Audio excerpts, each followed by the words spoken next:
dari survei dari researcher tertentu ya, itu tuh 12 sampai 15 juta per bulannya. Nah, sedangkan untuk profesional atau pro hire itu bisa sampai lebih dari 20 juta.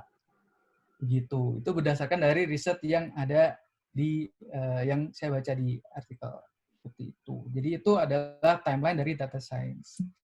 Lalu next, terkait dengan perkembangan tadi, otomatis kan teknologi juga berkembang tuh, dan otomatis apa sih implementasi dari tren data science itu, dan implementasinya apa sih di dunia bisnis ataupun di dunia ekonomi gitu kan. Nah, yang pertama itu adanya Internet of Things, Smart City, Data as a Service, Artificial Intelligence, Big Data Analytics, dan juga User Data Security. Nah, contoh Internet of Things ya kita bisa lihat dari tools-tools atau appliance yang ada di yang jadi produk dari Google ataupun produk dari Apple. Terus Smart City ya kita bisa lihat dari Jakarta, let's say Jakarta Smart City. Terus data as a service itu misalkan kita kalau misalkan kalian sudah mengenal apa namanya dashboard, nah itu tuh data as a service itu seperti itu, artinya data itu digunakan sebagai pendukung keputusan dari sebuah bisnis atau dari suatu perusahaan. Seperti itu. User data security juga penting di masa sekarang ini karena kan kita pasti akan aware terhadap apakah data yang udah aku store ke internet itu apakah aman atau enggak. Nah, keamanan data itu juga penting dan itu sedang dilakukan juga improve-nya dan juga pengembangannya melalui data science ini. Seperti itu. Lalu terkait dengan perkembangan data science itu juga tidak dipungkiri adanya transformasi dari segi digitalisasi itu sendiri. Nah, ada tiga transformasi dari sebuah digitalisasi. Yang pertama, phase pertama adalah digitization, yang mana itu data conversion itu sederhananya. Contohnya adalah data conversion itu misalkan dari foto fisik kita convert ke JPEG gitu. Dari kaset piringan atau kaset piringan atau kaset bundelan gitu kita convert as an MP3 kayak gitu. Nah, goalnya adalah itu tuh untuk merubah suatu benda yang analog ke digital format. Itu namanya digitization. Nah, phase kedua itu namanya digitalization. Digitalization itu lebih kepada satu lingkup operasional yang tadinya masih misalkan based on paper menjadi paperless atau yang based on manual menjadi otomatis. Nah, kalau digitization itu misalkan ada scanning untuk misalkan form pendaftaran ke bank misal yang tadinya nulis di kertas terus di-scan menjadi sebuah dokumen docs, itu kalau digitalization itu misalkan kita bisa daftar rekening, buka rekening itu tanpa harus melalui bank, tanpa harus datang ke cabang. Nah, melalui otomatisasi yang ada di misalkan apps atau website. Itu adalah bentuk dari digitalisasi. Terus phase ketiga itu adalah digital transformation.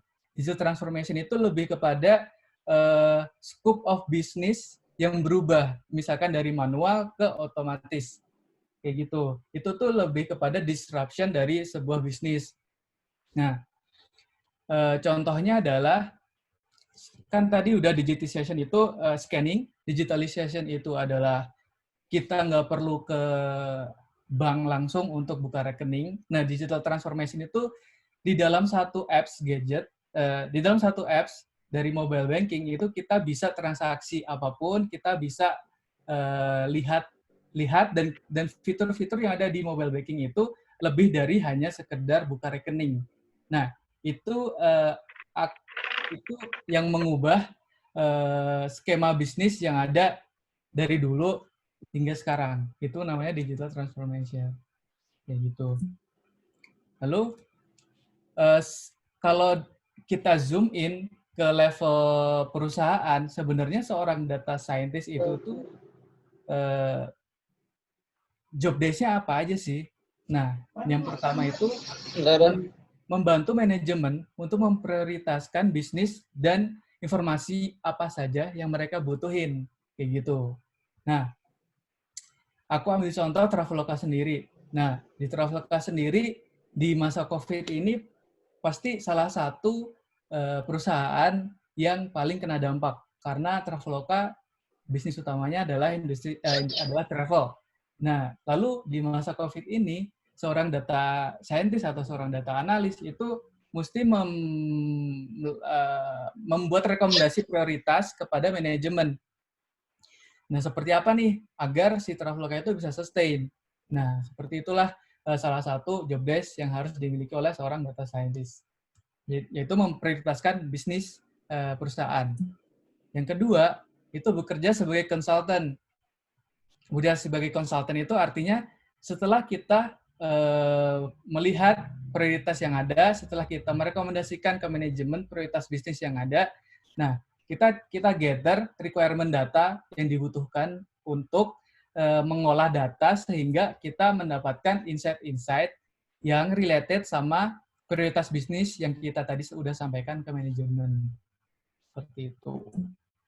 Lalu yang ketiga, kita itu memprovide single source of truth matrix. Kalau kalian yang belum tahu definisi dari single source of truth matrix itu lebih kepada pemusatan data yang tujuannya agar pengolahan data itu lebih cepat, lebih efektif, dan lebih efisien. Contohnya, kan kita udah tahu nih, let's say data COVID deh. Data COVID itu kan bisa berasal dari berbagai sumber nih. Ada data dari Kemenkes, ada data dari Johns Hopkins University yang ada di GitHub, ada data dari rumah sakit, ada data dari Pemprov, segala macam yang mana itu source datanya bisa source datanya berbeda-beda dan bisa jadi datanya secara agregat itu tuh juga berbeda. Nah, seorang data scientist atau seorang data analis itu bertanggung jawab untuk memprovide data-data yang dibutuhkan untuk perusahaan untuk diolah. Itu tuh source datanya itu terpusat, artinya tidak ada perbedaan, tidak ada gap antar data satu dengan data yang lain. Seperti itu. Terus keempat, yang pasti data scientist ataupun data analis itu tuh mesti memproduksi insight yang berkualitas tinggi untuk mengimprove bisnis-bisnis unit yang ada di perusahaan mereka. Seperti itu. Jadi circle-nya itu seperti itu. Setelah kita dapat insight, kita rekomendasikan lagi prioritas bisnisnya seperti apa, kita bekerja sebagai konsultan, terus kita provide SSOT metrics, dan kita produce insight ke manajemen. Nah, circle-nya seperti itu, kurang lebih. Lalu, kita zoom in lagi nih. Kan job desk dari seorang data scientist itu kita udah tahu nih, seperti apa secara globalnya. Lalu, how to get that? Gimana caranya kita menjadi data scientist yang baik sih ke perusahaan, kayak gitu.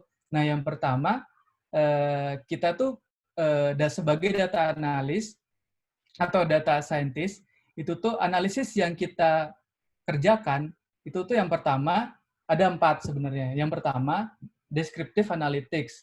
Apa itu descriptive analytics? Descriptive analytics itu analisis di mana kita nge-gather semua data, terus kita cleaning semua data, nah terus kita sajikan tuh data itu sebagai suatu report. Nah, kayak gitu. Itu namanya descriptive analytics. Terus yang kedua, diagnostic analytics. Nah, diagnostik itu tuh seorang data scientist atau seorang data analis itu tuh dig deeper ke suatu data. Nah, misalkan dari tadi descriptive analytics, kita coba lihat tuh, kita coba dig deeper, sebenarnya ada anomali-anomali data nggak sih di data yang udah kita gather sebelumnya, terus kita analisis nih menggunakan statistik, misalkan pakai statistik inferensi kalau kalian tahu, misalkan regresi, seperti itu, korelasi, seperti itu. Itu untuk melihat, untuk mendiagnosa adakah anomali di data yang udah kita gather gitu. Yang ketiga, seorang data scientist atau seorang data analis yang baik itu tuh dia melakukan analisis prediktif. Nah, prediktif ini lebih kepada kita memprediksi apa yang terjadi di masa depan menggunakan data yang udah kita gather requirement-nya sebelumnya. Seperti itu. Kalau teman-teman tahu regresi, kalau teman-teman tahu time series, statistik analisis yang berkaitan dengan prediction, nah itu tuh digunakan dalam predictive analytics ini sebagai salah satu skill yang dimiliki oleh seorang data scientist atau data analis. Dan yang ketiga itu dinamakan prescriptive. Seorang data scientist atau seorang data analis itu tuh melakukan analisis preskriptif. Analisis preskriptif itu seperti apa sih? Analisis preskriptif itu sebagai tindak lanjut dari predictive analytics yang udah kita jalanin. Misalkan predictive analytics yang udah kita jalanin itu kita menggunakan regresi untuk mendapatkan persamaan dari sebuah variabel bebas ke sebuah variabel respon. Nah, prescriptive analytics itu lebih kepada lalu what's next dari sebuah predictive analytics yang sudah dilakukan. Rekomendasi-rekomendasinya akan seperti apa? Seperti itu. Jadi, prescriptive analytics itu lebih kepada narasi lebih lanjut terkait apa yang sudah kita lakukan di 3 analisis sebelumnya, deskriptif, diagnostik, dan prediktif. Seperti itu. Nah, seorang data scientist ataupun data analis, skills-skills yang dibutuhkan itu tuh apa aja sih?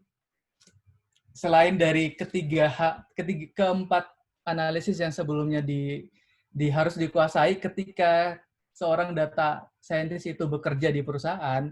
Nah, modal yang harus dimiliki oleh seorang data scientist atau data analis itu tuh ada 5. Nah, yang pertama adalah business understanding, atau dalam hal lain kita bisa bilang sebagai domain knowledge. Nah, apa sih itu domain knowledge atau business understanding? Itu tuh lebih kepada seberapa tahukah kita terhadap industri yang sedang kita kerjakan. Misalkan aku sebagai data analis, berarti data analis di Traveloka, berarti aku harus tahu nih, harus tahu industri travel itu seperti apa. Aku harus tahu produk-produk yang dijual sama yang ditawarkan oleh Traveloka itu seperti apa. Sehingga nanti dalam istilahnya pengolahan data ataupun dalam kita memprioritaskan bisnis atau as consultant itu tuh kita nggak salah dalam mempropos suatu bisnis unit atau mempropos suatu hasil analisis data ke manajemen. Nah, dengan adanya domain knowledge itu akan berperan penting sebagai modal kita untuk kita nanti dalam hal pengolahan data. Nah, ada 3 hal penting dalam memahami sebuah bisnis di dalam suatu pekerjaan kita. Nah, yang pertama itu curiosity, alias rasa keingintahuan yang tinggi terhadap pekerjaan yang kita kerjakan, industri yang kita lagi jalani, dan juga perusahaan yang lagi kita tempati.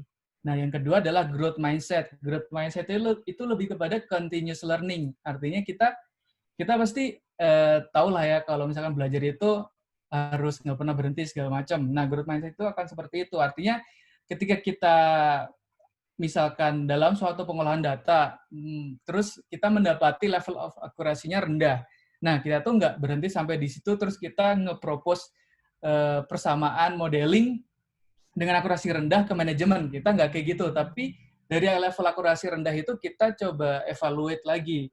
Apa yang bikin dia akurasinya rendah, dan setelah itu kita improve si model tersebut sehingga kita mendapatkan level of akurasi yang lebih tinggi dari sebelumnya dengan menggunakan metode yang mungkin berbeda. Nah, itu disebut juga growth mindset. Terus yang ketiga, problem solving mindset. Artinya kita tuh dalam melihat sebuah isu atau melihat sebuah problem, itu tuh kita nggak melulu untuk melihat sebagai sebuah border atau sebuah challenge, tapi kita harus melihat sebagai apa sih yang bisa kita lakukan as a data science atau as a data analyst untuk nge-solve problem tersebut.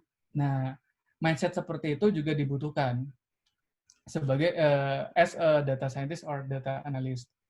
Terus skill kedua itu adalah data preparation. Data preparation adalah how to gather the required data. Jadi gimana cara kita setelah kita tahu nih problem statement-nya seperti apa, kita tahu domain knowledge-nya seperti apa. Nah, pasti kita harus nge-gather data-data apa aja sih yang dibutuhin untuk diolah nantinya. Nah, how to gather the data itu juga sebuah skill, karena kan kita tahu nih data-data itu bisa jadi dari sumber yang berbeda-beda, dari format data yang berbeda-beda, dan dari karakteristik data yang berbeda-beda. Nah, itu kita define, kita ETL, dan kita cleansing sehingga kita mendapatkan data yang sudah matang dan siap diolah. Seperti itu. Nah, itu hard skill yang mungkin bisa dibutuhin oleh seorang data analyst atau seorang data science. Itu dia memiliki basic knowledge terkait data preparation tools seperti Amazon Web Service, Talent ini BTW ada salah satu institusi perbankan yang menggunakan Talent. AWS ini juga ada salah satu institusi BUMN yang menggunakan AWS. Oracle juga digunakan umum di perusahaan-perusahaan. Jadi ini ketika kalian memiliki basic skill untuk di data preparation tools ini, ya kalian bisa one step ahead untuk menjadi data analyst or data scientist. Yang ketiga, algorithm. Nah, di algorithm ini kalian as mahasiswa teknik informatika di UNS pasti udah tahu lah ya, kalau misalkan harus udah tahu dan udah expert lah dalam coding skills. Nah, algoritma itu seperti coding skills dan juga gimana cara kita itu memiliki sebuah pemikiran yang runut dalam hal pengolahan data. Nah, balik lagi, kita nanti berkarir itu kan bisa jadi langsung ke perusahaan gede, tapi bisa juga kita step by step dari perusahaan kecil, terus pindah ke perusahaan menengah, terus kita pindah ke perusahaan yang lebih besar. Nah, kompleksitas data itu bergantung dengan industri dan juga perusahaan yang nanti kalian tempati. Bisa jadi kompleksitasnya rendah ketika kalian berada di perusahaan tertentu dan cara pengolahan datanya itu tidak serumit ketika kalian kuliah misalkan menggunakan tools-tools yang advance. Tapi cukup dengan tools-tools yang seperti MySQL atau Postgre atau Excel pun cukup untuk kalian mengolah data. Nah, itu juga nggak apa-apa. Nah, tapi balik lagi, kita juga harus mendapatkan exposure lebih agar skills data analyst or skills data scientist kita itu bisa improve. Nah, itu tuh kalian bisa belajar juga, kayak misalkan Google SQL Server, atau Python, atau R, kayak gitu-gitu. Nah, skills yang keempat, yang sebaiknya dimiliki oleh seorang data scientist, itu adalah statistics. Nah, seperti kayak misalkan tadi aku bilang di sebelum slide ini, bahwasanya kayak misalkan kita melakukan predictive analytics, atau diagnostic analytics deh, kita melakukan statistika inferensi, atau kita melakukan prediksi menggunakan time series atau regresi, seperti itu. Kan kita mesti tahu basic understanding dari kenapa kita melakukan regresi, kenapa kita melakukan statistika inferensi, kayak misalkan uji hipotesis, seperti itu. Nah, itu kan basic statistik yang mesti dipenuhi dulu, sehingga kita paham kenapa kita harus melakukan itu. Nah, meskipun di bahasa pemrograman tertentu itu kita udah dapat package-nya nih untuk mempermudah dalam penghitungan uji hipotesis maupun regresi. Misalkan di Python atau RStudio, di situ kan ada package yang komplit banget kalau kalian pengen ngeregresiin data ataupun nge-forecasting data. Juga bisa jadi SPSS juga bisa di-improve sama sekalian untuk menambah skill kalian ketika perusahaan kalian itu strict dengan open source. dia nggak mau terus pengennya software-software yang emang udah license kayak gitu. Mungkin kalian juga perlu berkenalan nih sama SPSS ataupun Microsoft SQL Server atau tools-tools yang lain yang bisa memberi nilai tambah dari skill statistik kalian. Gitu. Misalkan SAS. Nah, skills kelima yang sebaiknya dimiliki oleh seorang data scientist atau seorang data analis itu adalah data storytelling. Data storytelling itu lebih kepada gimana cara kita mendeliver message yang kita udah olah sedemikian rupa di sebelumnya kepada business owner ataupun manajemen ataupun orang yang awam dengan algoritma, statistik, data preparation segala macam. Nah, dengan bahasa-bahasa yang lebih mudah dimengerti dan dengan visualisasi-visualisasi yang mudah dipahami juga.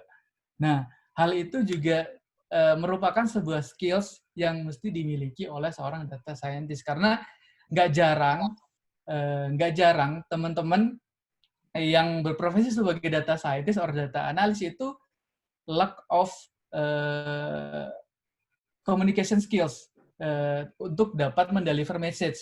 Dia genius, mereka bagus, mereka genius dalam hal memproses data sedemikian rupa sehingga sesuai dengan hipotesis yang di awal. Tapi mereka cukup gagal ketika mempresentasikan hasil dari pengolahan data mereka tersebut.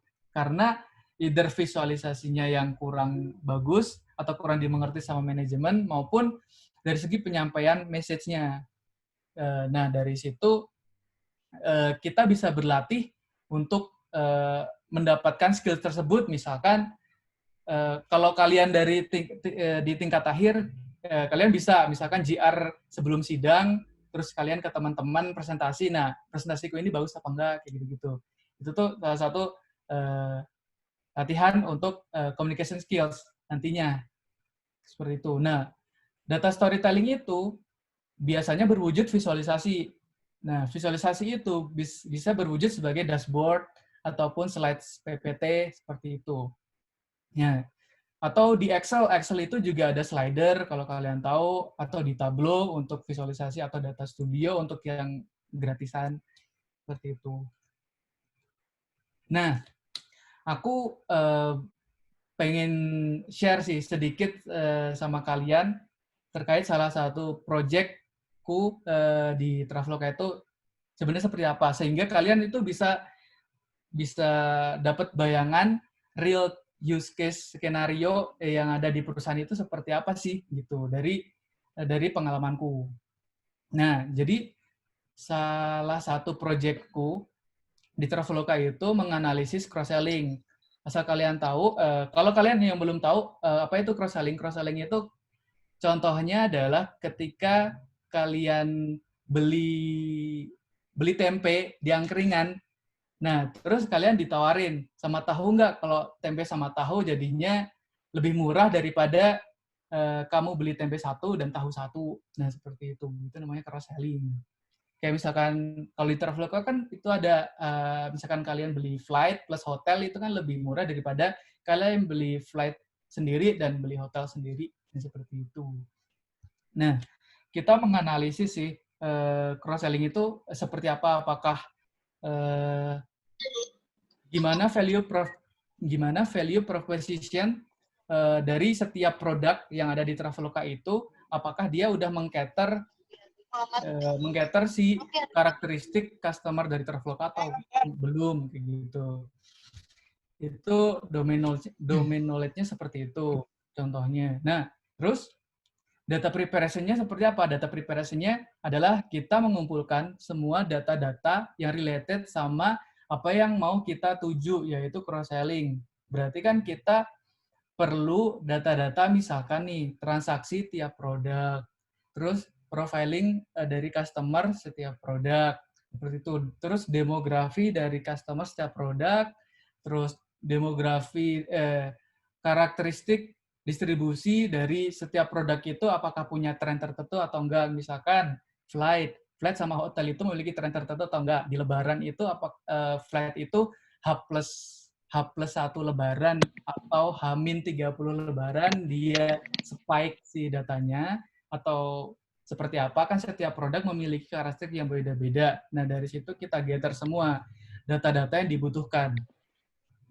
Terus yang ketiga, algoritma nih.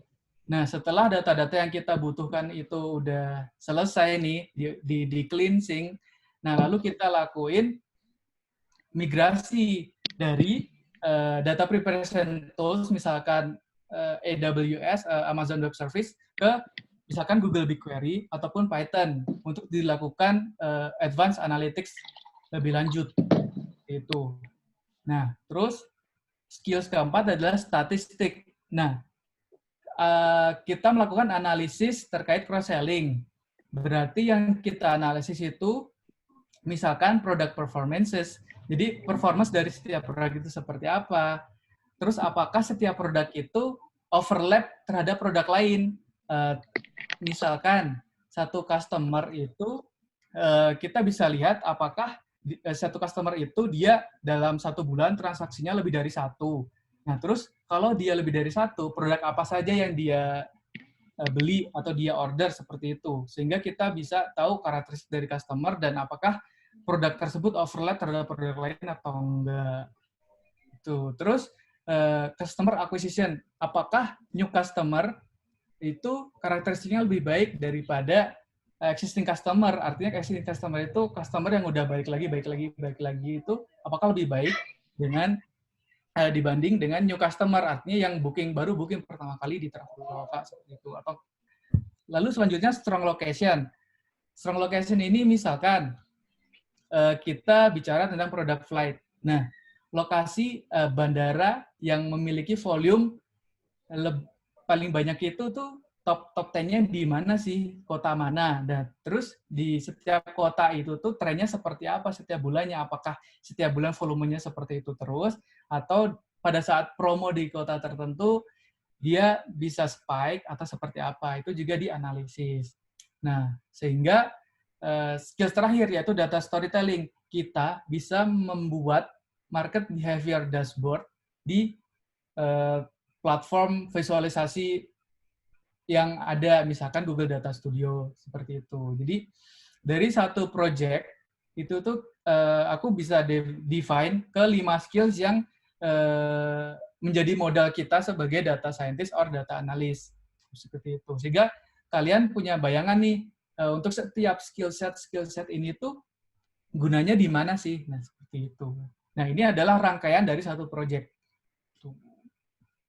Dan ini real use case scenario. Nah, jadi kalian bisa kebayang gitu kalau nanti udah kerja di satu perusahaan, terus kalian punya project, nah skill set apa yang dibutuhin dan kenapa harus skill set itu yang dibutuhin.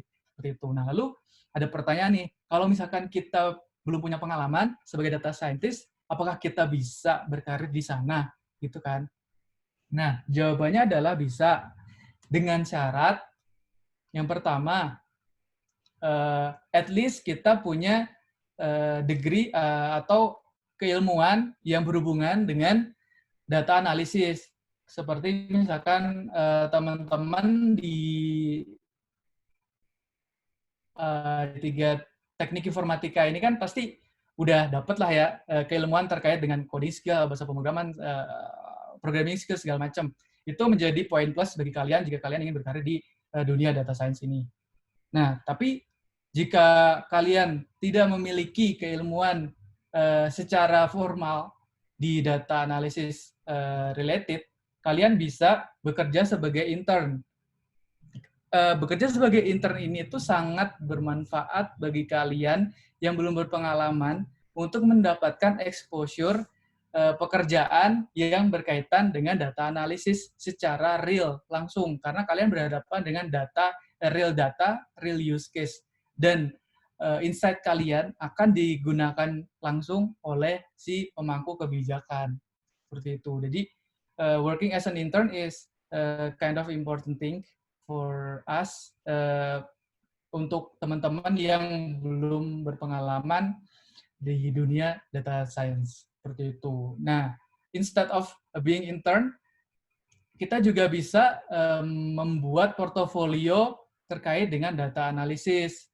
Misalkan kita ngerjain project-project yang ada di internet nih, kan ada banyak tuh website-website yang nyediain data, terus kita coba analisis lebih lanjut. Kayak misalkan nih yang aku contohin itu di desire.com/projects, or kamu bisa ambil dari data Kaggle untuk dilakukan analisis lebih lanjut. Karena di situ banyak banget data-data yang bisa dan siap untuk diolah sama kalian.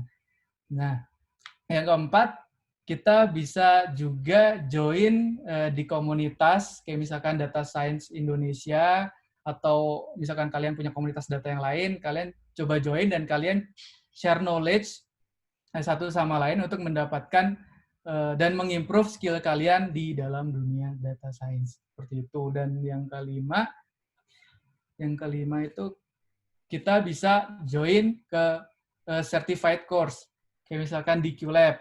Karena di QLab itu kita bisa belajar step by step dari mulai entry level ke advanced level, dan itu tidak loncat gitu. Jadi step by step kita bisa belajar dari mulai yang sederhana, intermediate, sampai dengan level advance di situ.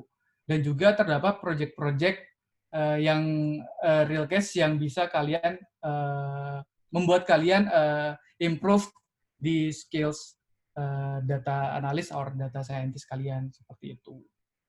Nah, contohnya untuk creating portfolio itu kalian bisa lakukan di Medium. Medium seperti yang di slide ini tuh punya temanku.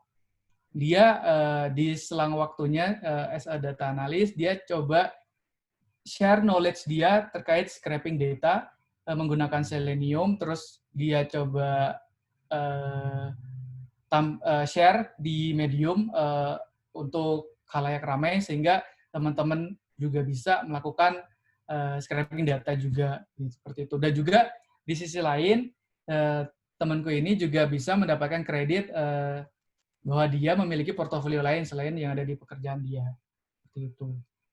Nah, yang kedua adalah saya mau highlight bahwasanya job vacancy itu tidak harus selalu dikotak-kotakan oleh kualifikasi sesuai major. Nah, bisa dilihat di job vacancy di Traveloka ini.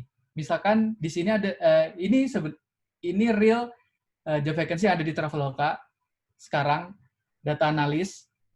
Nah, kualifikasinya kalau kalian lihat tidak ada embel-embel major in mathematics, major in statistics, major in informatics engineering, seperti itu. Tapi kualifikasinya lebih kepada experience using SQL, experience with big data exposure, experience using Python or R programming, seperti itu. Jadi di Traveloka pun several job vacancy itu mereka lihat kualifikasi berdasarkan experience dari candidate atau calon pelamar, seperti itu. Ini data analis contohnya. Nah, contoh kedua adalah software engineer, juga sama. Dia tidak mempedulikan background formal dari jurusan mana, tapi lebih kepada experience yang dicari, seperti itu. Nah, untuk teman-teman yang belum memiliki experience kayak seperti ini, kan minimum 3 years or minimum 2 years yang tadi data analis, ya lewat internship, lewat kalian punya project pribadi, project bersama dosen, atau apapun itu yang menghasilkan exposure bagi kalian terkait dengan big data project atau data analytics atau data science, itu akan sangat valuable di CV kalian nantinya ketika kalian ingin berkarir di dunia data science or data analyst, seperti itu. Karena balik lagi, di beberapa job vacancy itu kita tidak melihat background formal dari jurusan mana, tapi lebih ke experience. Dan ini terbukti di real case terdapat job vacancy seperti itu. Nah, sebelum ke kesimpulan, ada beberapa quote yang mungkin aku bisa highlight ke kalian, seperti enforcing the data-driven culture is a necessity. Artinya, mulai dari saat ini tuh kita mesti budayakan data-driven culture. Karena tanpa kita ngomong berdasarkan data itu tuh kayak rasanya kayak kurang dan kurang valid gitu sih kalau menurutku. Terus yang kedua itu small effort matters.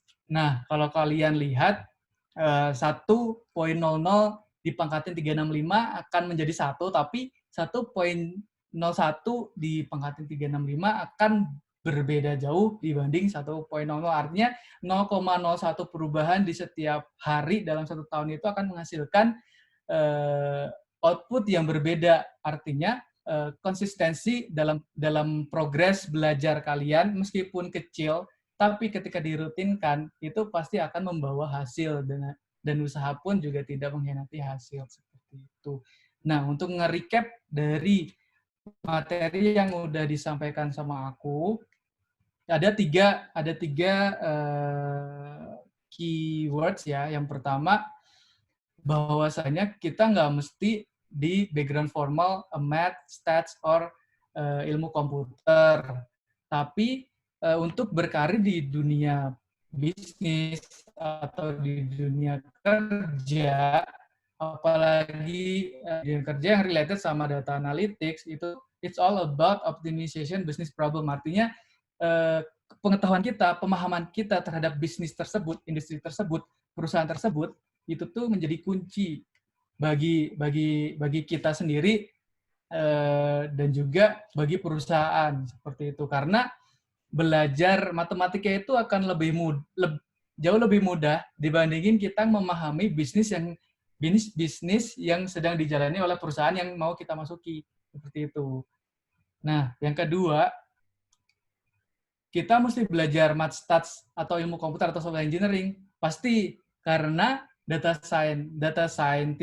science itu tuh berbicara ya tentang seperti itu gitu. Dengan misalkan ketika kita melakukan analisis itu pasti kita nggak jauh-jauh pasti berhubungan sama regresi atau principal component analysis, clustering, supervised learning, labeling, unsupervised learning itu clustering gitu. Nah, dan metode-metode yang aku coba mention tadi itu tuh membutuhkan skills terkait matematika, statistik ataupun ilmu komputer seperti itu. Nah, terus yang ketiga, apakah bermain-main sama data-data dari Kaggle atau data-data dari Google Dataset itu tuh cukup?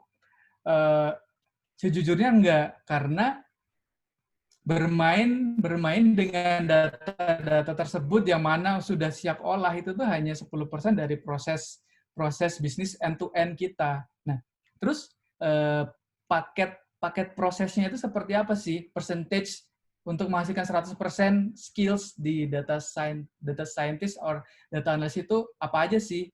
Nah, yang pertama itu 30%-nya itu tuh kita habiskan untuk nge-define problem.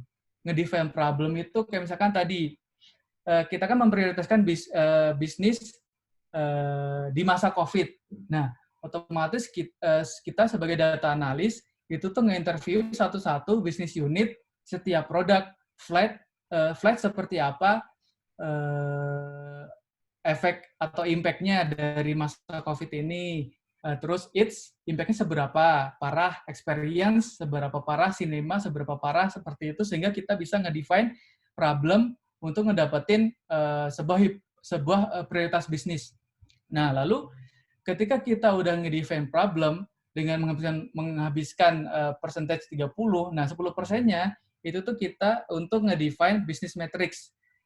Artinya business metric itu misalkan tadi kan kita udah coba nge-define problem, yaitu di masa COVID kita perlu prioritas bisnis seperti apa. Nah, bisnis metriknya itu juga seperti apa? Apakah kita nge-define transaksinya, kita nge-define profiling customer-nya, kita nge-define dari demografi distribusi produknya itu seperti apa, seperti itu. Nah, setelah kita nge-define problem, nge-define business metric, 20%-nya itu habis di define data definition.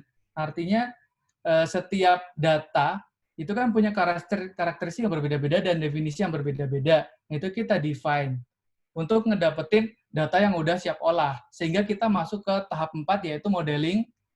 Modeling 10%. Nah, itu yang kita tadi sebutin yaitu playing around with data from Kaggle. Itu kita lakuin modeling, cross validation, regresi segala macam. Seperti itu. Nah, terus masuk ke tahap kelima, menghabiskan persentase 20% melalui deployment.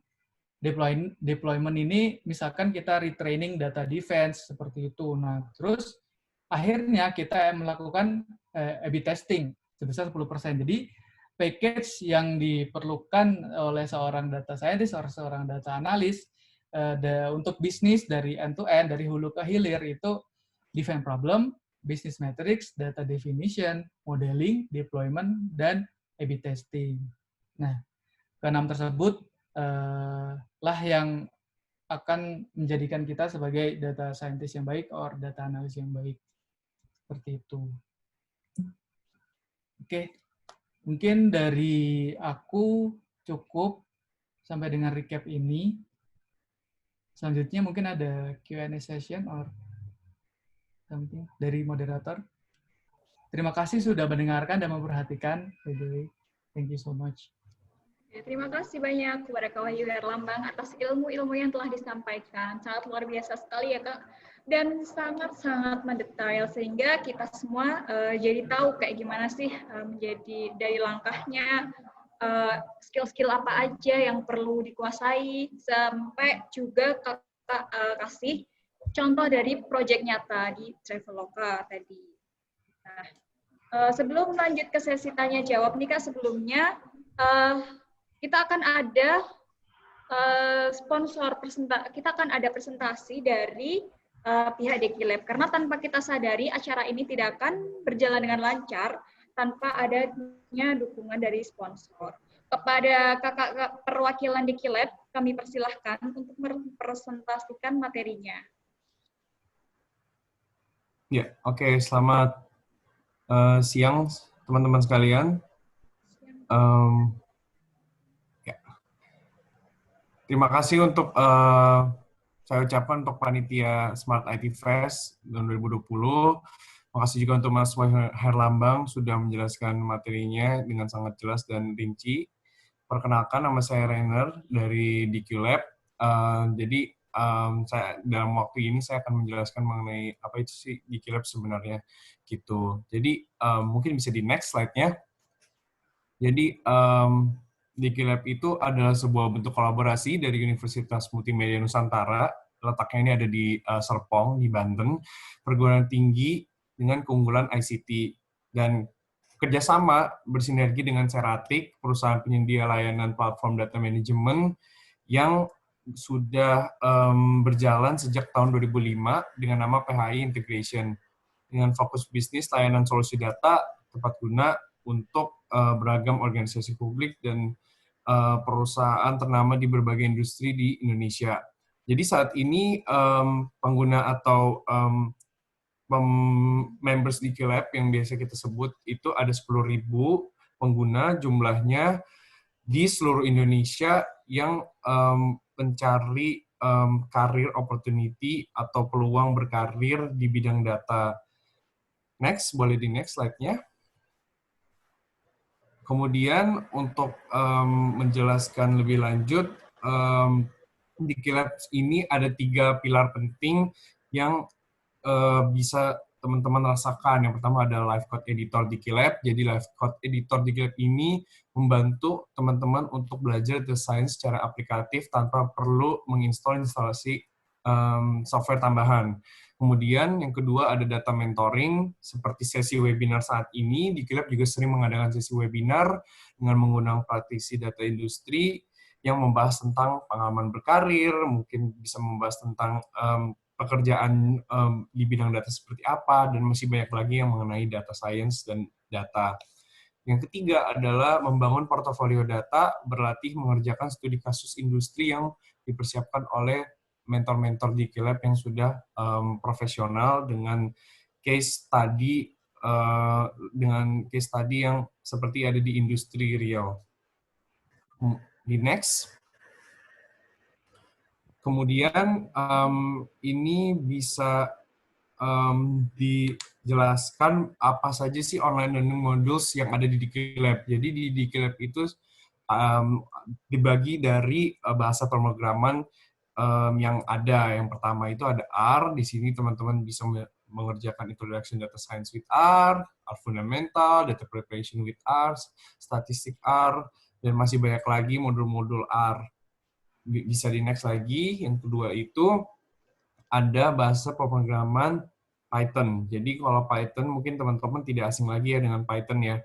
Jadi Python itu teman-teman bisa belajar di sini ada fundamental Python, ada data wrangling, basic feature discovering, dan data science style communication company. Di data cleansing ini teman-teman bisa belajar hal ini semua yang tertarik dengan Python di Dikilab. Kemudian bisa di next. Ini ada bahasa pemrograman SQL dengan teman-teman yang sering banget atau senang banget dengan SQL bisa belajar inner join atau fundamental SQL with select statement di sini, dan teman-teman bisa langsung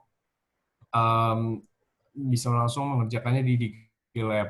Nah, next lagi teman-teman di Dikilab itu jika teman-teman sign up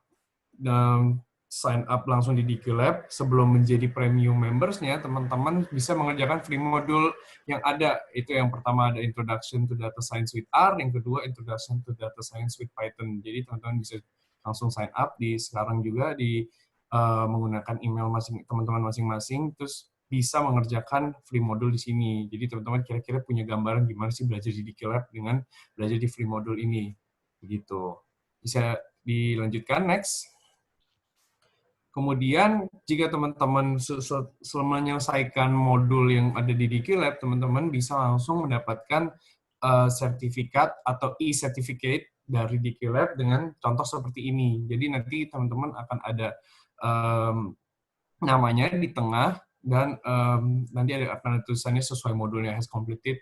Contohnya di sini adalah Introduction to Data Science with R. Nanti ini di sertifikatnya bisa menjadikan teman-teman motivasi juga, bisa menjadikan untuk punya sertifikasi, sudah memiliki keahlian di modul-modul tertentu. Bisa di next lagi. Kemudian untuk members personanya dari Dikilab itu sendiri banyak banget dari mirip yang teman-teman sekalian, yaitu masih mahasiswa ada, dan ada yang juga fresh graduate. Profilnya adalah paling banyak dari STEM, yaitu Science, Teknologi, Engineering, dan Mathematics atau Matematika yang ingin memulai berkarir di bidang data analis, data scientist, data engineer. Kalau untuk yang profesional itu teman-teman yang profesional ingin mengembangkan karir mereka di bidang data. Jadi ada banyak teman-teman yang sudah bekerja, yang sudah di profesional, tapi mereka masih ingin belajar mengenai data atau beralih profesi di bidang data.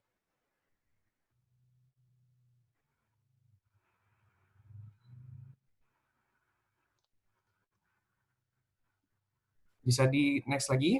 Nah, ini Dikilab yang member-member di Dikilab yang sudah berkarir, ya, yang sudah sukses berkarir. Di sini ada Mbak Siti Muda, ada Mas Suberlin, ada Mbak Vanessa, sekarang sudah berkarir sebagai data engineer, data scientist, dan sebenarnya masih banyak lagi member kita yang sudah sukses berkarir, dan ini salah 3 contohnya, dan teman-teman bisa ngeliat di dikilab.id di blog Strip and Strip Event.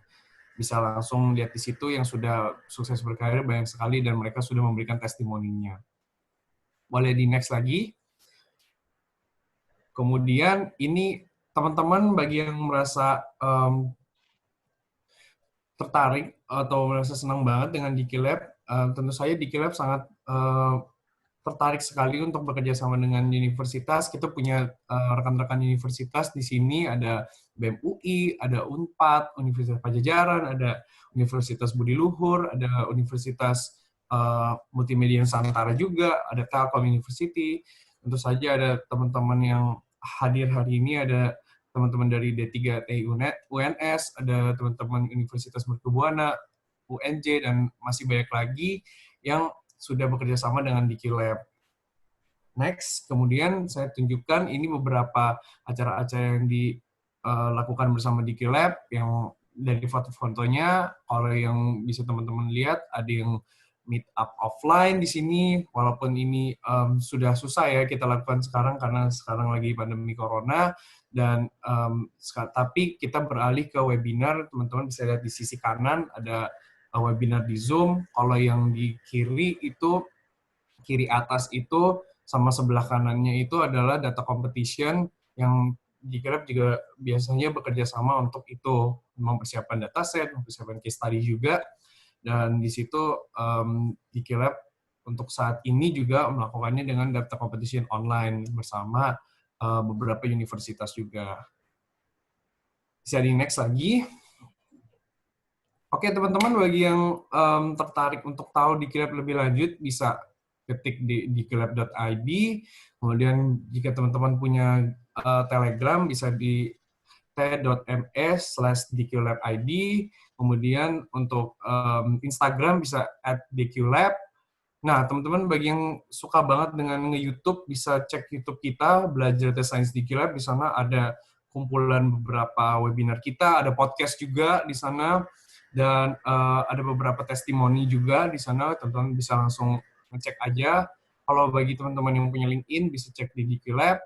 Dan teman-teman yang pengen tahu langsung melalui WhatsApp kepada nanti akan bersama customer success kita, nanti bisa langsung ke di nomor berikut di +62 811 1170 848.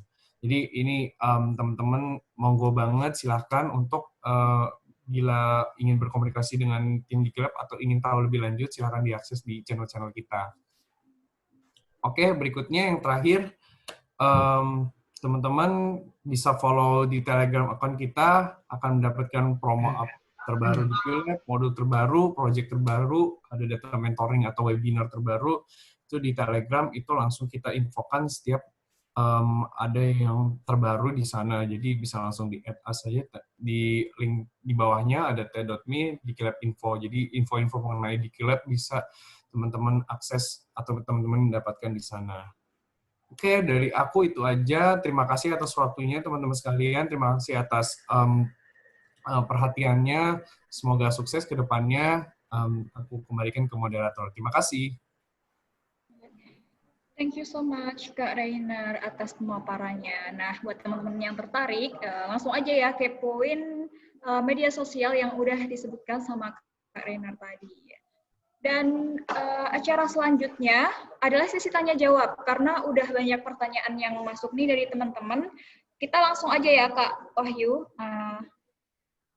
Pertanyaan pertama ada nih datang dari Ibrahim Imam Tohari. Untuk materi, apakah peserta dikasih PPT-nya ya Kak? Bagaimana Kak Wahyu Erlambang? Kalau tentang teknis diserahkan ke moderator sih. Baiknya seperti apa? Kalau dari saya tidak apa-apa untuk dibagikan ke peserta. Oh begitu, baik. Kalau dari Kak Wahyu mengatakan seperti itu, nanti kita akan, peserta nanti selain dapat record akan dapat PPT-nya juga. Terima kasih Kak. Lalu pertanyaan kedua datang dari Konaah Nursalamah. Kira-kira skill set pertama kali yang dipelajari sebagai data scientist itu sebaiknya apa ya Kak? Nah, gimana tuh Kak? Ya, kalau skill set seperti yang udah dijelasin tadi, mungkin aku coba split into two ya, antara hard skills sama soft skills. Kalau soft skills, kita bisa bicara tentang domain knowledge. Gimana cara kita untuk mengasah business understanding seperti itu. Nah, lewat tadi 3 jalur, curiosity, growth mindset, dan problem solving mindset. Nah, terus kalau hard skill yang tadi udah dijelasin, terdapat beberapa tools-tools yang mungkin bisa dikenalkan terlebih dahulu. Kayak misalkan data preparation tools itu seperti apa, terus algoritma itu bahasa pemrograman apa yang sekiranya nanti diperlukan untuk di dunia kerja di data science, kayak misalkan Python or RStudio, atau cukup menggunakan Excel atau SQL Server seperti itu, dan juga statistics untuk melakukan predictive analytics. Tapi sebagai informasi, untuk level advance dari analytics, yaitu predictive dan prescriptive, itu terdapat perbedaan antara data analis dengan data scientist. Kalau data scientist itu memang lebih dititik beratkan untuk pengujian atau eksperimen dari sebuah data. Makanya percentage of job desk dari seorang data scientist itu lebih kepada experimenting data, berarti ke predictive analytics dan prescriptive analytics. Sedangkan untuk data analis itu tuh job desk-nya lebih kepada gather data sampai dengan data itu siap untuk disajikan as a report or dashboard di visualization tools. Jadi skills statistics itu hanya sebagai basic understanding aja ketika kita melakukan statistik inferensi, kayak misalkan menguji hipotesis sebuah data seperti itu. Oke Kak, terima kasih banyak. Kepada Kak Puana Nur Salamah, apakah jawaban dari Kak Wahyu Herlambang sudah jelas?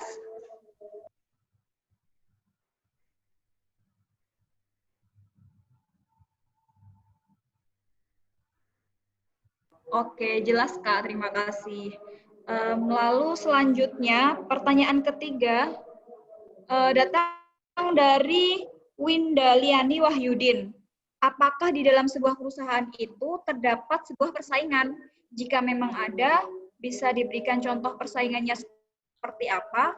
Dan apa yang seharusnya dilakukan oleh seorang analis dalam menghadapi dunia persaingan tersebut agar perusahaan tersebut bisa berkembang lebih baik dari perusahaan lain di luar sana? Begitu, Pak. Oke. Ini pertanyaannya luas ya. Artinya persaingan itu bisa bermacam-macam persaingan, baik persaingan yang sehat maupun persaingan tidak sehat. Tapi aku coba kerucutkan ke persaingan sehat aja ya. Kalau persaingan sehat itu lebih kepada dari peers. Peers itu persaingannya lebih kepada individual performances untuk nantinya di-assess pada saat performance assessment. Performance assessment itu kayak misalkan raport di tiap semester di perusahaan untuk setiap employee itu tuh dinilai itu. Nah, terkadang ada perusahaan di mana dia tuh mengasih reward seperti bonus untuk ke beberapa doang employee yang memang lebih unggul dibanding yang lain, sehingga tidak semua employee itu bisa dapat. Nah, untuk itu karena itulah adanya persaingan terjadi seperti itu. Nah, untuk memenangkan persaingan itu ya balik lagi kita asah skill set kita di data analytics itu seperti apa. Baik dari segi kita dalam memberikan rekomendasi atau strategi ke pemangku kebijakan atau stakeholder, atau juga kita juga bisa nge-improve metodologi yang sebelumnya sudah ada, sehingga kita bisa menghemat dari segi cost atau kita bisa meningkatkan revenue bagi perusahaan kita. Nah, dari situ nanti akan dilihat oleh perusahaan bahwa kita itu memiliki performance yang lebih baik dibanding peers yang lain seperti itu. Itu salah satu bentuk persaingan yang terjadi di dunia kerja. Jadi teman kerja pun kita bisa saling bersaing antar teman kerja. Terima kasih Kak. Lalu ini selanjutnya dari penanya yang sama, dan apa yang dan bagaimana seorang analis dalam menghadapi dunia persaingan tersebut agar perusahaan tersebut bisa berkembang lebih baik dari perusahaan saingan lainnya. Ya, baik. Tadi yang udah aku jelasin, karena adanya persaingan, otomatis kan kita akan mengimprove diri kita. Nah, improvement itu tuh result-nya apa sih? Result-nya adalah ke pencapaian kerja kita. Pencapaian kerja kita ketika lebih baik, artinya juga akan berimpact kepada operasional perusahaan yang mana either menghemat cost atau meningkatkan revenue. Dan itu akan menguntungkan ke perusahaan kita juga. Sehingga persaingan itu akan menjadi lebih sehat antar rekan kerja gitu. Dan Oh, jadi kita juga akan di reward lebih baik juga karena kita udah bisa bersaing istilahnya gitu. baik. Jadi intinya kita harus meningkatkan bagaimana skill kita gitu ya Kak ya. Yeah. Oke. Bagaimana Kak Winda Liani Wahyudin? Apakah sudah bisa diterima?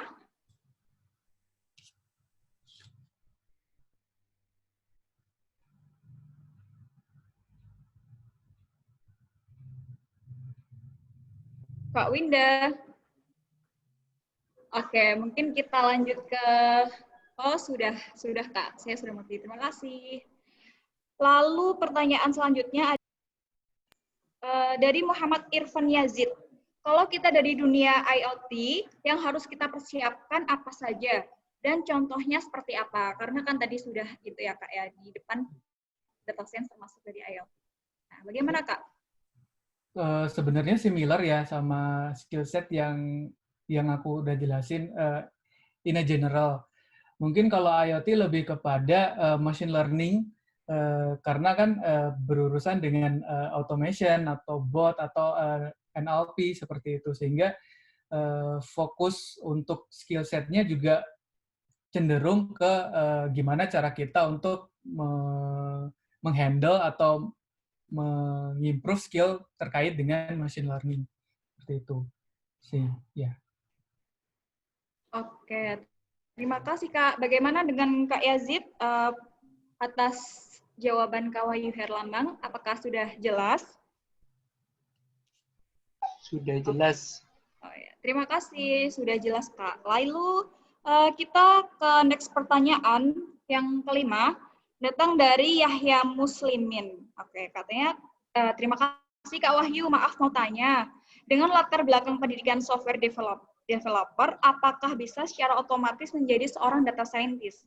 Dan skill apa saja yang perlu kita kuasai untuk terjun ke bidang ini? Bagaimana Kak? Yeah. Kalau secara otomatis menjadi seorang data scientist, itu aku rasa belum.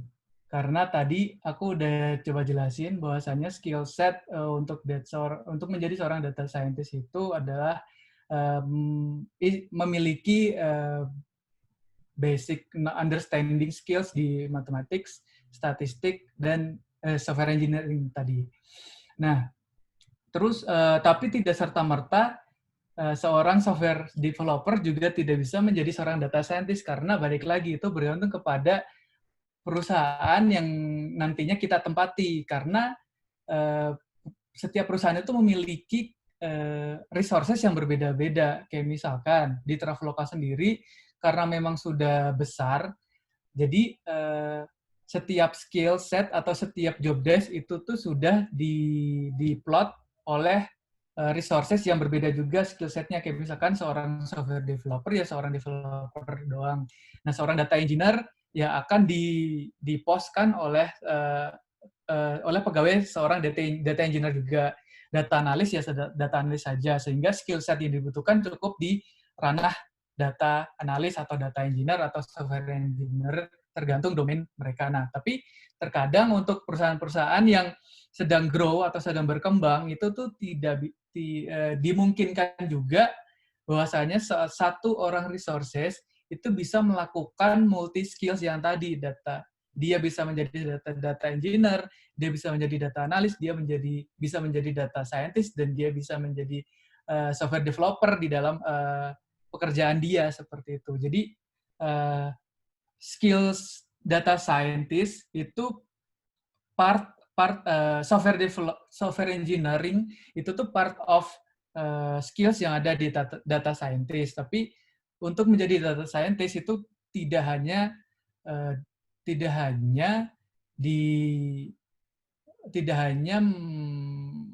memiliki skills software engineering saja, tapi juga ada skill set yang lain yang mesti dimiliki untuk menjadi seorang data scientist yang baik.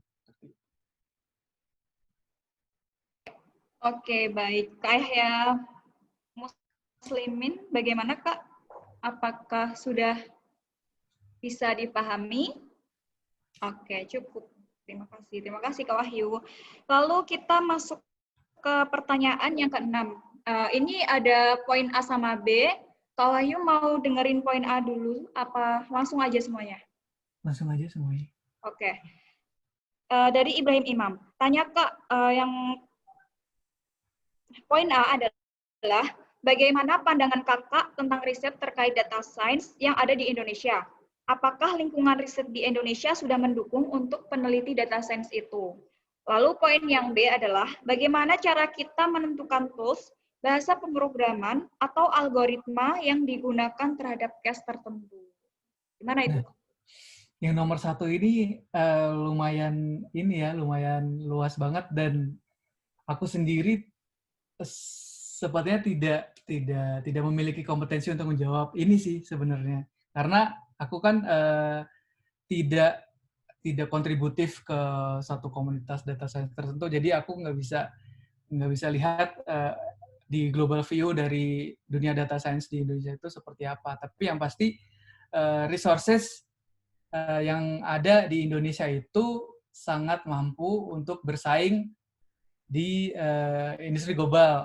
Sebagai sampel aja, ada beberapa temanku yang bisa berkarir di perusahaan internasional as a data scientist juga. Nah, dan aku juga yakin bahwasanya teman-teman dari TIUNS specifically bisa juga berkarir secemerlang itu juga. Dan pandanganku untuk data science ke depan yang pastinya akan cerah, baik secara supply dan demand-nya pun akan tentu semakin besar, melihat tadi tren di data science itu di 2025 akan grow banget di Asia Tenggara.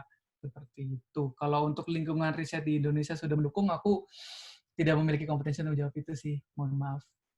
Kalau nomor 2, gimana cara kita untuk menentukan tools, bahasa pemrograman atau algoritma yang digunakan terhadap case tertentu, itu baik lagi menurutku semakin kita memiliki exposure terhadap suatu pekerjaan atau kita memiliki jam terbang terkait project-project yang udah kita jalanin, kita bisa tahu nih mana tools yang tepat untuk case ini, mana tools yang tepat untuk case ini. Nah, sebagai contoh sih bahasa pemrograman, misalkan mungkin kita bisa mungkin ini debatable antara RStudio dan Python. RStudio itu kalau menurutku pribadi secara personal itu akan lebih enak digunakan dalam ketika menghadapi case di mana membutuhkan statistical analysis seperti itu. Jadi kita bisa dapetin result atau output yang dengan menggunakan package RStudio yang lebih efisien dibanding Python. Sebagai contoh, untuk melihat deskriptif statistik aja dari sisi RStudio atau Python, aku prefer ke RStudio karena dengan memanggil satu package doang, itu tuh aku udah bisa dapetin deskriptif statistik yang komplit dibanding library yang ada di Python. Meskipun aku tahu di library di Python itu mungkin ada juga yang sekomprehensif output dari library yang ada di RStudio seperti itu. Nah, seperti sih, Dewi, lebih kepada, kalau bahasa pemrograman lebih kepada preferensi, tapi menurutku jika kita menghadapi case yang berurusan dengan statistik, ya prefer ke RStudio. Selain itu, misalkan automasi atau scraping segala macam, itu tuh prefer ke Python, karena lebih agile aja sih package-nya sama programming language-nya. Seperti itu. Baik, terima kasih Kak Wahyu. Ya, tambahan lagi, nanti ketika berkarir, lihat juga perusahaannya itu apakah perusahaan yang terbuka untuk dia menggunakan open source atau dia harus on-premise si tools-nya, sehingga kita juga bisa adaptable ketika ketika kita berkarir di pekerjaan di perusahaan yang dia itu harus on premise, ya otomatis kita harus menguasai programming language dari tools yang digunakan oleh perusahaan mereka. Tapi ketika kita berkarir di perusahaan yang terbuka dengan open source tools, ya kita bisa tuh menggunakan salah satu tools open source yang ada di internet, kayak misalkan RStudio atau Python gitu. Nah, seperti itu. Bagaimana tanggapannya Kak Ibrahim Imam? Sudah cukup, Kak. Terima kasih banyak. Ya, terima kasih Kak Wahyu Herlambang. Lalu kita melangkah kepada pertanyaan ketujuh dari Kak Rizky Miusdi NH. Untuk pemula dalam bidang data science, kesulitan apa saja yang sering dihadapi? Terima kasih. Gimana itu? Pemula dalam bidang data scientist ya. Kalau pemula dalam bidang data scientist, aku juga termasuk pemula juga sih. Semua juga masuk pemula karena kita terus-menerus belajar sih. Kalau kesulitan, yang pasti kita akan mengalami kesulitan ketika kita udah berhadapan dengan case yang real di dunia nyata dari suatu perusahaan. Karena yang pertama kita hadapi pasti data yang berantakan. Data yang berantakan. Nah, dari data yang berantakan itu kita pasti harus cari cara gimana caranya data tersebut siap diolah sehingga kita bisa lakukan analisis data lebih lanjut. Nah, data yang messy, data yang berantakan itu kita coba ETL, kita coba cleansing, kita coba filtering, seperti itu sih. Nah, itu kan juga butuh skills tuh. Nah, ketika kita menghadapi data yang berantakan tersebut, ya kita akan melakukan improvement ke diri kita dengan cara ya kita melakukan cleansing dengan data yang berantakan seperti itu. Jadi kesulitannya adalah di data untuk awalan ketika kita menjadi seorang data scientist di real case ya, seperti itu. Terus yang kesulitan yang kedua selain kesulitan untuk membersihkan data, yang kedua adalah kesulitan untuk memahami karakteristik data itu. Jadi solusi yang biasanya dijalankan oleh aku adalah kita internal interview dulu sama si stakeholder. Kayak misalkan aku ngerjain suatu project, di mana project ini tuh related kepada tim lain. Misalkan tim product flight gitu misal. Nah, otomatis kan aku harus mempelajari karakteristik data dari data-data flight kan. Nah, otomatis aku akan melakukan wawancara dulu nih kepada tim product. Sebenarnya definisi dari data ini tuh apa, definisi dari data ini tuh apa, sehingga kita udah mengerti, kita udah paham, dan kita udah tahu apa yang mau kita lakukan. Seperti itu. Terima kasih Kak Wahyu. Bagaimana tanggapannya Kak Rizky? Apakah sudah jelas?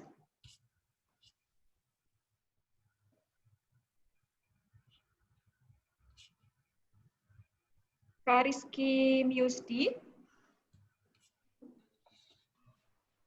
Oke, karena belum ada tanggapan, sudah.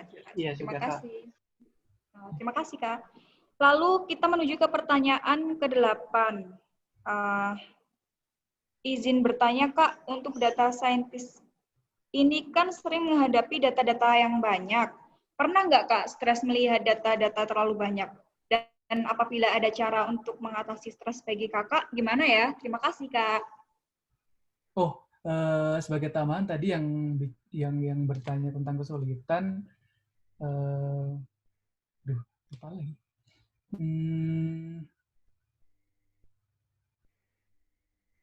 Oke deh, next aja deh. Yang tadi pertanyaannya, menghadapi dengan data-data yang banyak, pernah nggak Kak stres?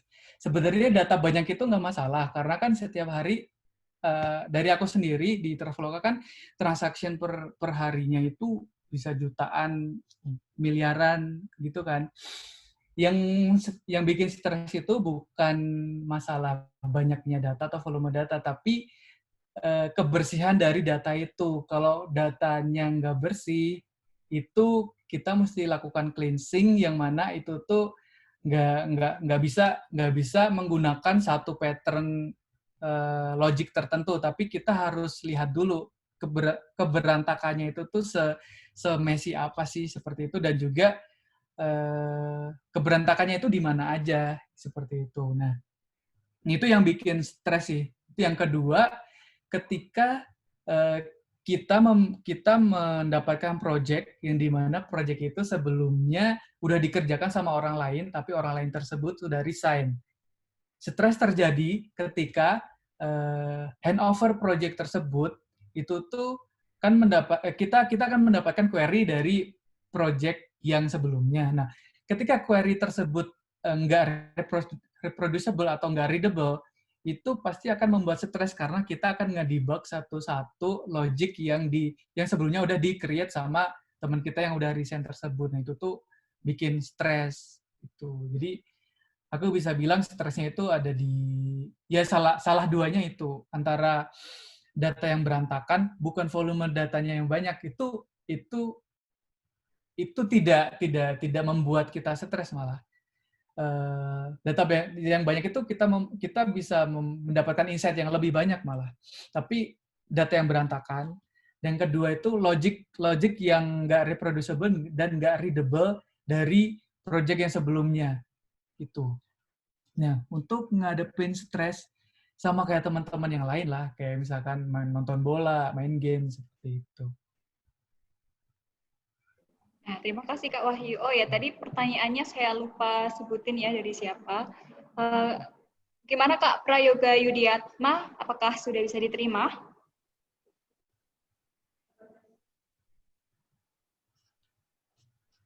Oke, sudah Kak. Terima kasih. Lalu pertanyaan selanjutnya datang dari Bima Afrizal Malna. Mau tanya Kak, jadi saya pernah ikut bootcamp Python Data Science, tapi saya hanya bisa mengerjakan tugas, tidak bisa membuat algoritma sendiri. Mungkin boleh minta tipsnya agar bisa membuat algoritma untuk mengelola data. Terima kasih. Bagaimana Kak? Kalau definisi mengerjakan tugas itu seperti apa? Apakah seperti kayak di QLab kan ada satu logic, ada sederet logic, terus ada titik-titik yang mesti diisi. Nah, kalau kayak gitu itu kan namanya tidak nge-build logic dari awal ya. Nah, ini tips untuk nge-create algoritma untuk mengelola data dari awal ya, masih dari blank page gitu ya. Kalau itu lebih kepada jam terbang sih kalau aku rasa, karena tidak ada patokan atau dasar tertentu gimananya secara teknikal, tapi yang pasti kita mesti tahu dulu apa yang mau kita kerjakan sih. Tahu dulu apa yang mau kita kerjakan, table scheme-nya seperti apa, output yang mau dihasilkan itu akan seperti apa, inputnya itu yang udah ada apa aja, required datanya itu apa aja. Terus ya kayak kita bikin karya tulis ilmiah lah, kan kita habis nyiapin alat dan bahan, terus kita metodologi, terus kan ada urutan prakteknya tuh, observasinya seperti apa. Nah, itunya yang perlu dirangkai terlebih dahulu. Jadi framework thinking-nya itu di-create terlebih dahulu sebelum kita itu melakukan coding di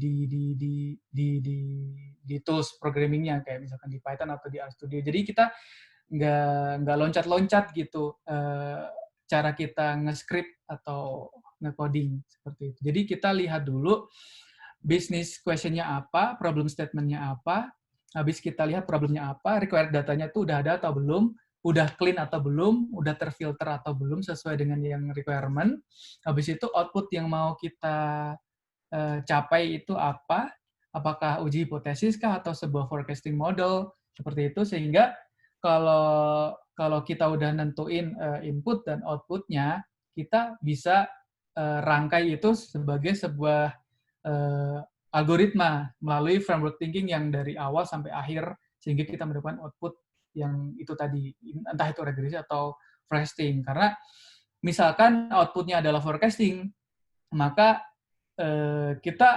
kita secara natural akan bisa lihat bahwasannya yang perlu kita kerjakan adalah, yang pertama adalah gather data. Habis gather data itu kita lihat fitur engineering-nya seperti apa, fitur-fitur yang harus diperlukan seperti apa saja. Habis itu kita lakukan cross validation melalui pemisahan antara training data dengan tes data seperti itu. Setelah itu kita coba berbagai model. Kalau misalkan mau ngebandingin antara model satu dengan model yang lain, habis itu kita create model, habis create model kita lakukan testing, habis lakukan testing kita lakukan uji kevalitan, habis itu kita interpretasikanlah hasilnya seperti itu. Jadi ketika kita udah melakukan kita udah tahu apa yang mau kita lakukan, otomatis kita pasti udah tahu step-step apa yang harus kita script gitu di tools-nya. Baik, terima kasih Kak Wahyu. Untuk Saudara Bima Afrizal, bagaimana tanggapannya? Sudah. Terima kasih Kak Wahyu sekali lagi. Ya. Dan untuk pertanyaan selanjutnya dari Isna Nur Ahmad. Apakah bahasa pemrograman itu bisa digabungkan dari satu bahasa dengan banyak bahasa lainnya? Terima kasih Kak. Bagaimana? Kak Wahyu. Sependek pengetahuanku, dalam satu platform itu tuh bisa digabungkan itu kita asumsikan sebagai misalkan kita di platform Python ya, kita di platform Python kan kita bisa kerjain itu di Google Colab atau Jupyter Notebook. Nah, misalkan let's say kita kerjakan di Google Colab dengan menggunakan bahasa pemrograman Python. Apakah kita bisa memanggil bahasa lain selain bahasa Python untuk dilakukan untuk nge-gather data misal? Itu tuh jawabannya bisa. Bisa menggunakan package tertentu, kita bisa kombinasi. Kita bisa panggil misalkan sebuah bahasa SQL kita masukin ke dalam satu codingan, satu script Python, itu tuh bisa menggunakan satu package tertentu. Tuh. Pun untuk ngolah data yang berdasar dari multiple source data, itu juga bisa. Kayak misalkan kita melakukan analisis data dengan platform, kalau kalian tahu ada platform namanya Domo. Domo itu adalah platform di mana kita bisa memvisualisasikan data dari berbagai sumber data. Atau Google Data Studio deh. Google Data Studio juga itu software website gratis dari Google yang kita bisa create dashboard di situ. Nah, datanya bisa bersumber dari mana aja. Dari Google Ads, dari BigQuery, dari Google Sheets, dari CSV, Excel, kayak gitu-gitu. Nah, once data-data yang berasal dari sumber data yang berbeda di-ingest ke satu platform tersebut, Domo maupun si Google Data Studio, nah kita bisa lakukan ETL atau Advanced Analytics di dalam Google Data Studio ataupun Domo, seperti itu. Itu juga bisa jadi alternatif solusi ketika kita memiliki data yang bersumber berbeda, tapi kita mau lakukan satu analisis data menjadi consolidated data di dalam satu platform. Itu bisa. Baik dari di sisi bahasa pemrograman maupun dari sisi tools itu sendiri. Terima kasih Kak Wahyu Herlambang. Bagaimana tanggapannya Kak Isnan? Sudah paham Kak? Lalu kita akan, karena pertanyaannya sudah tidak ada lagi ya, kita akan ke acara selanjutnya. Acara selanjutnya adalah ada dari Bayu. Akan ada presentasi dari pihak sponsor yakni Bayu kepada Kak Hendy. Kami persilahkan. Ya, terima kasih teman-teman MC untuk waktunya. Perkenalkan sebelumnya saya Hendy Budi Prasetyo dari Brand Specialization Bayu Indonesia. Jadi hari ini kita akan menyampaikan beberapa materi terkait Bayu ya seperti apa.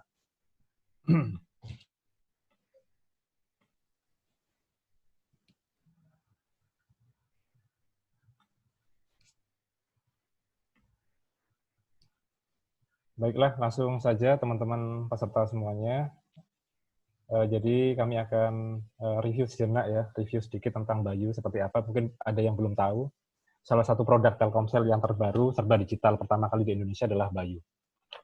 Jadi inovasi yang dibuat oleh Telkomsel untuk mempersembahkan berbagai layanan digital ya, terutama untuk segmen anak-anak muda dengan mempersembahkan digital experience yang saat ini lebih fokus ke digital.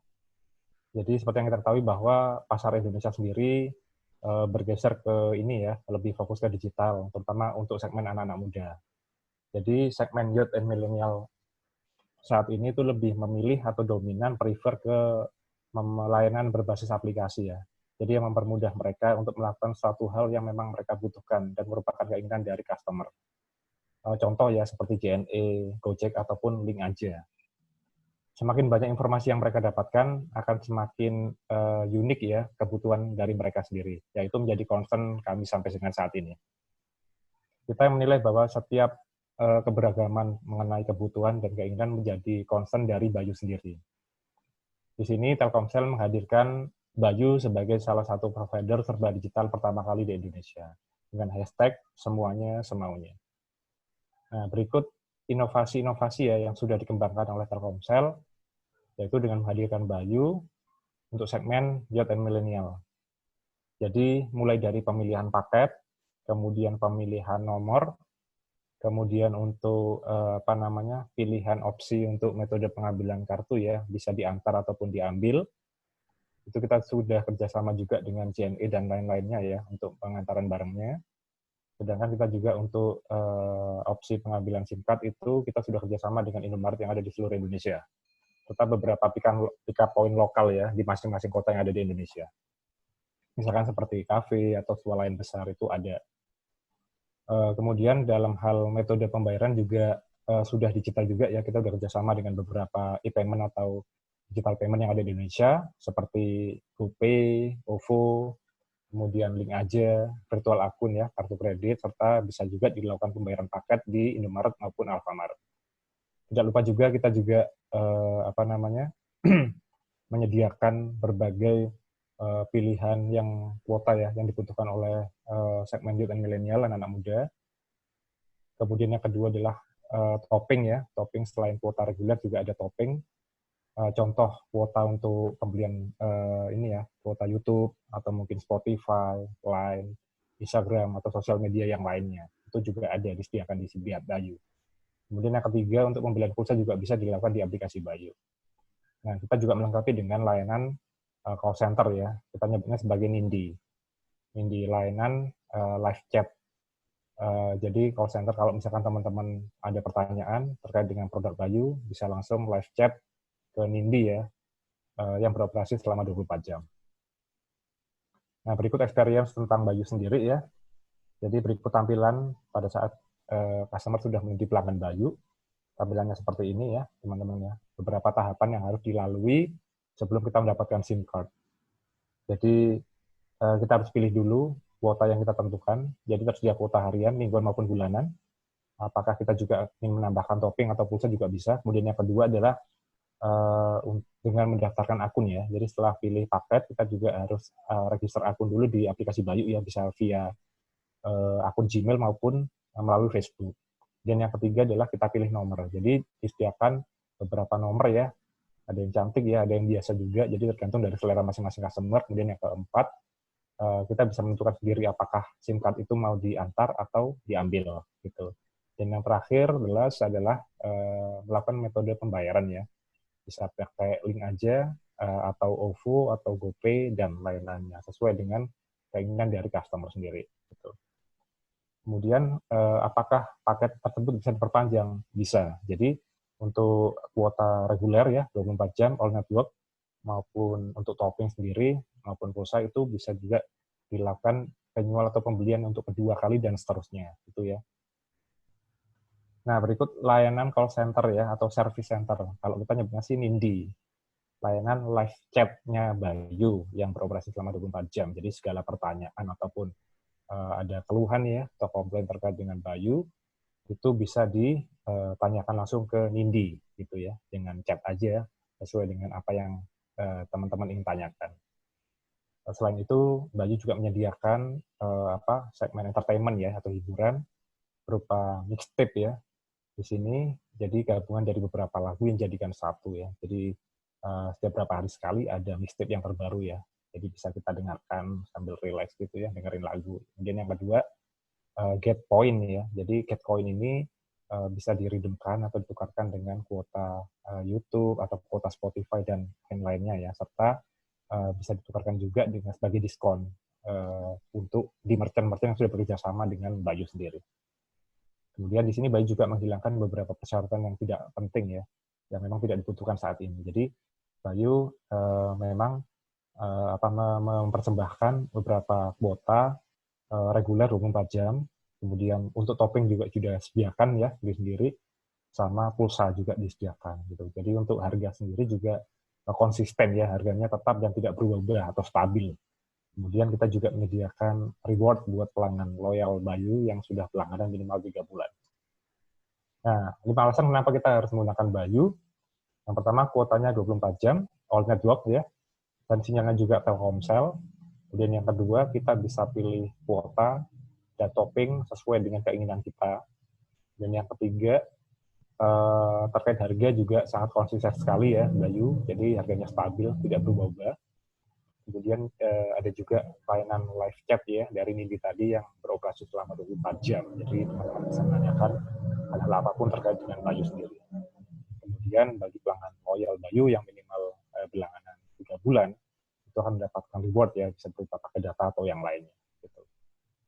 Nah, berikut experience ya, beberapa kuota Bayu ya, yang namanya unik-unik ya, ada yang bikin yakin, yang bikin nagih, yang bikin dekat ya, ada yang 30 hari, ada yang 1 hari, ada yang 14 hari gitu ya, tergantung dari keinginan customer, bisa pilih apapun. Kita juga menyediakan kuota yang berbasis kecepatan ya atau unlimited ya, ada yang 1,5 Mbps, ada yang 1 Mbps dan lain-lainnya. Jadi variannya banyak sekali ya. Jadi tergantung dari keinginan dari customer sendiri, ada yang harian, mingguan dan bulanan gitu. Ya, kemudian kita juga bisa menentukan ya, di sini ada setting paket yang terbaru nih teman-teman. Jadi paket ini paket sesukamu namanya, buat paket sesukamu. Jadi kita bisa menentukan mau masa aktifnya berapa hari, kemudian mau data kuota yang berapa giga, itu akan muncul nanti akan harganya berapa gitu ya. Jadi kita menyesuaikan dengan kantong kita. Gitu.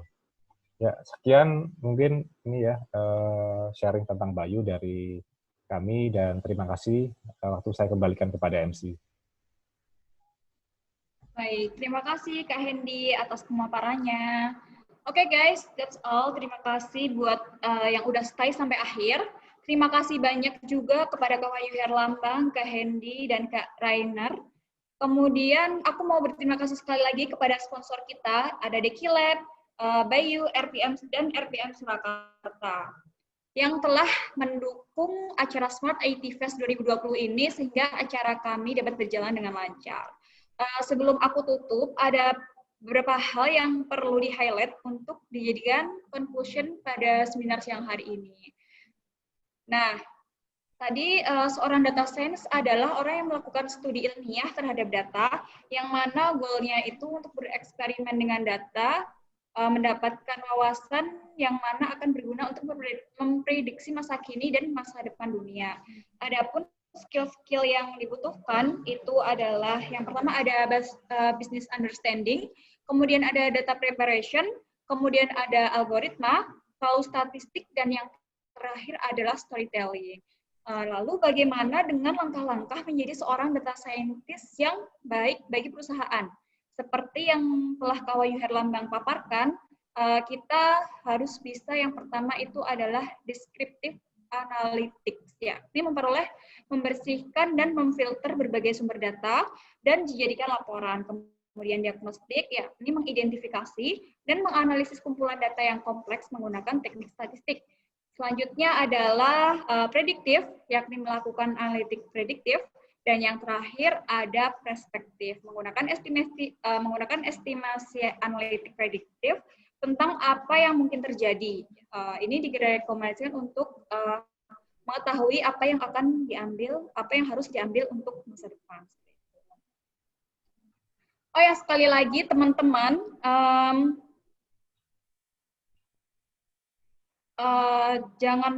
sekali lagi teman-teman jangan lupa buat cek dan kepoin YouTube Smart IT Fest Official, karena di sana udah ada banyak dari pemaparan tugas akhir dari kakak-kakak tingkat kami yang sangat luar biasa ya, dengan tema mulai dari multimedia, sistem informasi, hingga IoT. Jadi jangan lupa buat dikepoin, lalu like and subscribe bagi yang belum.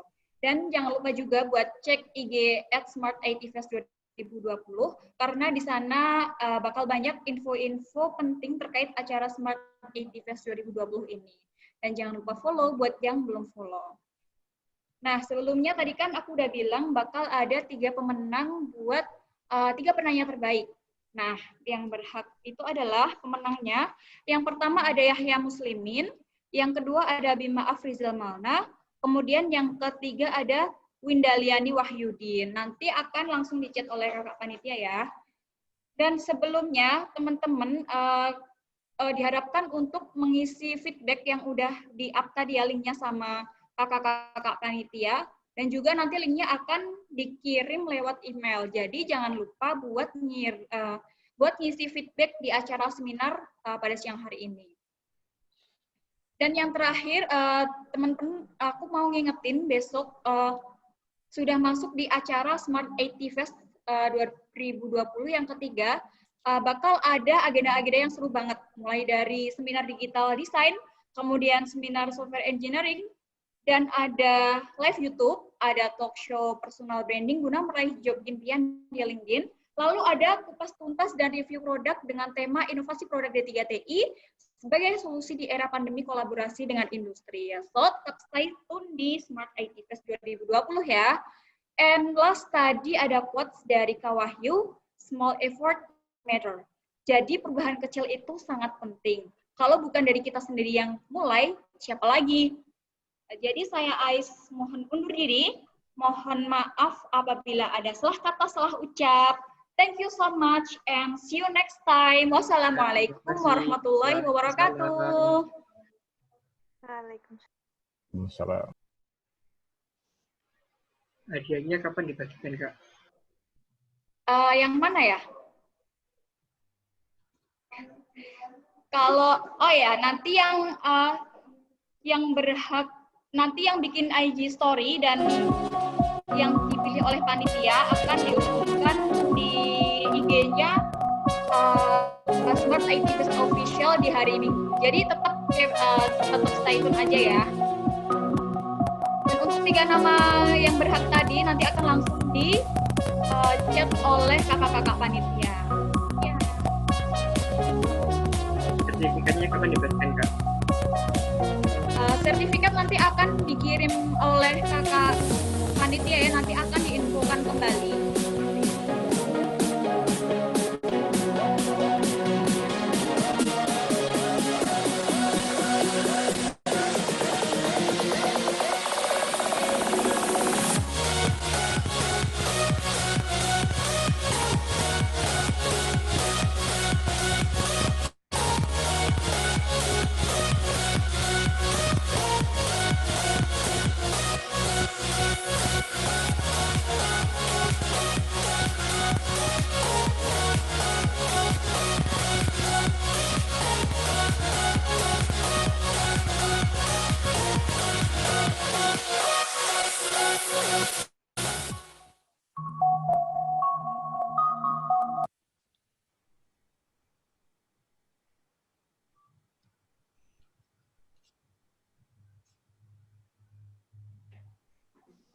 Silahkan jangan lupa untuk mengisi feedback, dan bagi yang sudah bisa untuk meninggalkan room. Terima kasih banyak atas